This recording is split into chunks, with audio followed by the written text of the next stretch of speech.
What a year it has been for Old School Runescape. Most of it good.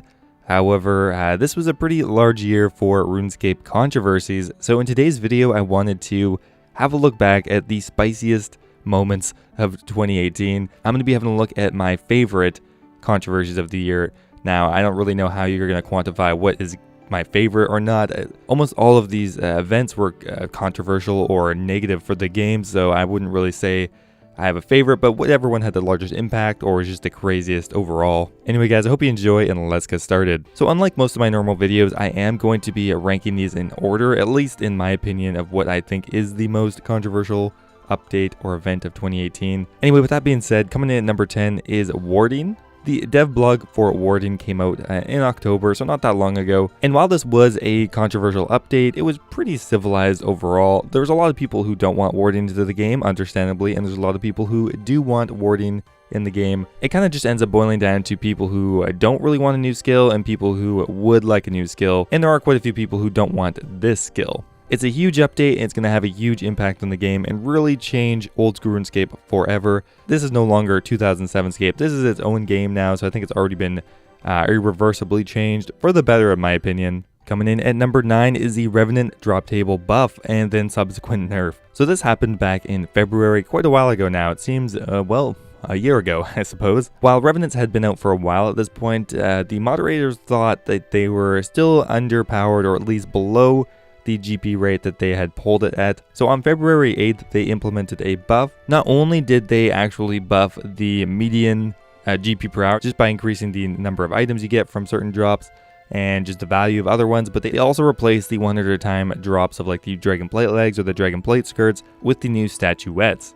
At the time, there's one worth 4 million GP, 8 million GP, and 16 million GP. After this update, Revenants became the best money-making method in the game. Some people were pushing 4 or 5 million GP per hour. However, there is an argument that a lot of that GP was getting funneled onto 1 or 2 characters that had the highest DPS, thus getting the best drops. But there was a general consensus that Revenants were way too overpowered, especially considering that there were no inherent requirements to access it beyond combat levels. So then on February 21st, it received a pretty severe nerf, removing the ability to use a dwarf multi-cannon, generally just nerfing the main drop table and removing the unique drops from the Deadman mode. Revenants are one of those updates that just continues to get tweaked. On March 1st, it received another change, and before all these changes, there were quite a few to begin with. At the time, it was pretty controversial, not only because it was the best money-making method in the game, but also was just like a direct influx of cash. The statuettes had a direct exchange value with an NPC. So that NPC was just loading people up with cash and devaluing coins even more. Coming in at number 8 is the Spellbook Filter update. Now this was one of the more recent controversies back in November, so not that long ago.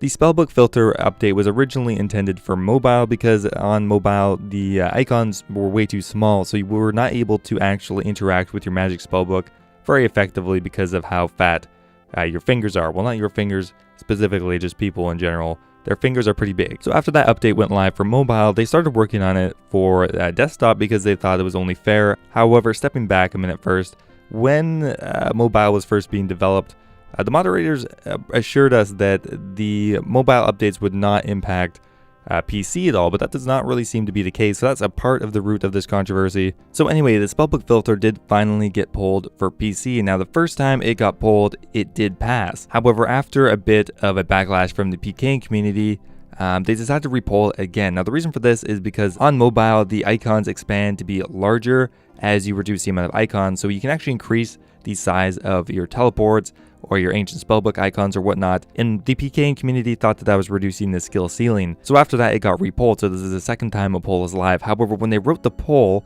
they wrote it in kind of a negative sense, so they wrote it backwards. So if we wanted this update not to pass, I had to receive 75%, and if we wanted the update to pass, only needed 25%, which is a really dangerous double standard, and they realized that and pulled the poll. And the last poll that went live was to determine whether the icons should stretch. The actual content itself had already passed, but the last subset of it failed, so what we ended up with was these really gimpy icons because we did have the Spellbook Filter, but the icons were not allowed to stretch in size, so you just end up with random icons in the middle of your magic screen. It looks really weird, and it was pretty controversial at the time. Okay, coming in at number 7 was actually December's controversial topic of the month. Now this one was more of a giant meme fest, but I think it's something that's been coming to a head for quite a while. For any poll, before you vote, you can see the results of that poll, which has a huge effect on the voter mentality. I know I am part of it. If I see something passing, or you see other people's opinions on new content, you tend to sway your own based on what other people are voting for. So it's really not an accurate representation of what everybody wants. It's more of a crowd mentality, and once something starts to pass, everyone will just vote for that anyway, and if something already has a bunch of dislikes or voting no for it, it'll tend to sway that way. So it's something that's been needing to be changed for quite a while, and there were some extremely glorious memes from this month, generally embedded into a legitimate looking post, but in the end it was actually just a crab dancing around telling you that we should hide the poll results. Coming in at number 6 is the fall of a friend. So this controversy happened in March, but it's kind of been a downward spiral for quite a while for a friend. Now more recently he's kind of back on track, but we're having a look back at 2018. So generally a friend had started to post more infrequently, and some of his videos were becoming less progress oriented and was just generally viewed as less effort was being put in. This seemed to happen after his hardcore Ironman had died. It seemed like he lost a bit of motivation to play the game. So back in March, a friend took a bunch of donations from his subscribers, from his Twitch viewers or whoever, for future content is what he had said. However, a few videos later, he produces a pretty low effort video of him essentially giving money to scammers. He was going to trade them and see if they ended up scamming him, which clearly they were going to do, and people took it as a friend giving away their hard-earned money to a scammer, which a friend defended with saying that that was not the donation money. But really, how do you know what is donation money and what is your own personal money? Maybe yes, he did have enough money already to give that away. However, the bigger issue is that he took donations but never ended up really doing anything with it beyond these cheap quick videos. That was initially when the whole A Friend controversy started, and it really kind of went downhill for him for the rest of 2018. Coming in at number 5 is the membership price increase. Back in June of 2018, we received our first major price increase of the year.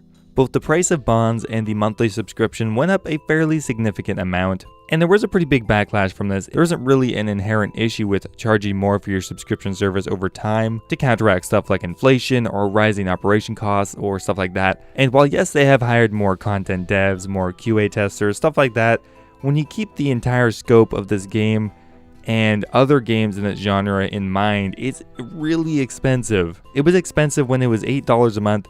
It was expensive when it was $9 a month, but now that it is $12 Canadian or $11 USD, it was getting kind of out of hand. If you compare it to other subscription model games, it is higher than those games, or at worst, the same cost. And games like World of Warcraft or Final Fantasy Online or whatnot have much higher operation costs. They have an actual legitimate customer service, and the cost to produce the content is much higher because there's so many new assets they're making for all of the new content, where Oldschool Runescape just kind of asset flips from other parts of the game and stuff like that, which generally people don't have an issue with, but they're charging so much for a game that is like almost 20 years old now. Coming in at number 4 is a friend getting banned on all of his accounts. Like I said back in March, a friend's videos kind of were starting to get disliked a lot more and going a bit downhill as far as viewership and just general sentiment towards him. And in August, a friend finally made a big enough mistake to have Jagex ban all of his accounts, and that was advertising a gambling website. It was rumored that he was paid tens of thousands of dollars.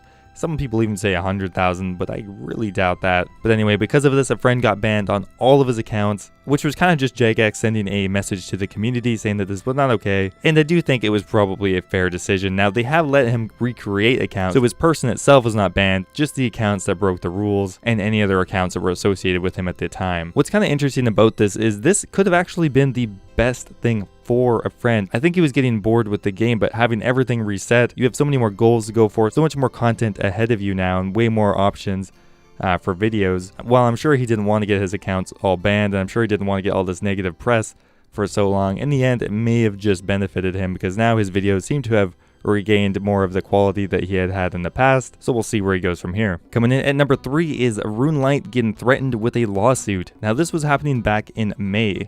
Now, Runelight had been around for quite a while now, but it was gaining so much popularity over the last few months at this point. However, there was a statement from ModMattK at the time that Runelight would not be allowed to operate and that they would be sued if they continued to try. This was a huge double standard because there were clients like OSBuddy, most notably, that were running pretty much the exact same client, except all of their features were paid. You had to pay a monthly subscription fee to use them, and OSBuddy was allowed. Now there's a bit of a conspiracy that Jagex and OSBuddy are kind of connected, and they get kickbacks from OSBuddy for allowing their client to operate. I think this was the update that had the largest backlash from the community. People were canceling their membership over this. There were thousands of Reddit posts, all with thousands of upvotes. It was really an injustice, and the community really let us know at the time. Luckily, because of all this reading, Runelight was allowed to continue and now is becoming one of the most popular clients for Oldschool Runescape, and for good reason. The client is way cleaner, nicer to use, and offers all of the features and more for free, so it's amazing. Coming in at number 2 is the max cash stack bug. Now this is one of my favorite ones of the year because it was just a colossal, hilarious fuck up from Jagex. However, in the end, they did fix it. Now this bug was caused by the coin purse update. The coin pouch was implemented to help reduce auto-clicking for certain thieving NPCs, mostly like RD Knights and stuff like that, but somehow they did not test it correctly, and the interaction with the coin pouch ended up making it so that when you killed certain NPCs or PK'd certain players, they would end up dropping a max stack of cash. In the past, Jagex has never actually rolled servers back. They've just done their best to kind of fix what they can and go forward from there. However, this would have had such a long-lasting and permanent effect on the economy, and just really not fair that people could get max cash for nothing. All the item prices would just become extremely expensive. So because of this, they actually rolled back the servers for the first time ever, which is why this is probably one of my favorite controversies of the year. And coming in at number 1 is probably the spiciest controversy of all time in Oldschool Runescape, and that is ModJed getting fired. Now there is way too much to talk about here. ModJed was a junior content developer working for Oldschool Runescape. However, in September, his Jagex Twitter account was suspended, and subsequently an update got released stating that a moderator had been released from the team. Now the reason for this is that he had stolen hundreds of billions of GP from different players and real world traded it or sold it in other ways. On top of this, he was known for leaking information to certain clans and just generally doing a ton of scuzzy and underhanded stuff. It was complete criminal activity, and yet I don't even know if he's going to get more than a slap on the wrist for this. ModJed even showed up to RuneFest that year. Completely insane, making it the worst or best controversy of 2018. Anyway guys, that is it for the video. What do you guys think? Do you have any other controversial updates you think should be on here? Let me know with a comment down below. I hope you guys enjoyed. Thanks for watching, and I will see you next time.